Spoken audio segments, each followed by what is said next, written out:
হাজি হজ করতে যাবে, প্রতি বছরই লক্ষ লক্ষ হাজি যায়। কিছু হাজি হজ করতে যাবে, এহরাম বেঁধে বাংলাদেশ থেকে যখন মক্কায় গিয়েছে, যায় দেখে যে জাল পাসপোর্ট, নাউজুবিল্লাহ।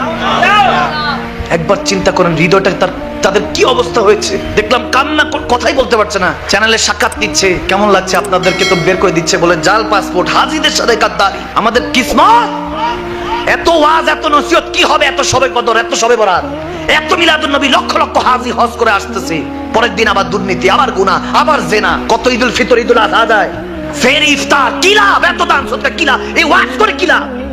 যদি আপনার মধ্যে হেদায়েত না আসে, আপনার মধ্যে ঈমান না আসে, জুবান দিয়ে বলেন আল্লাহ শুনতেছে না, মানে আপনার মধ্যে এখন ঈমানে নূর আসে নাই, এখন আপনার ওলি আল্লাহদের সাথে সোহবত হয় নাই। অকুনু মা সাদিকিন, ওলি আল্লাহদের সাথে বন্ধুত্ব করুন।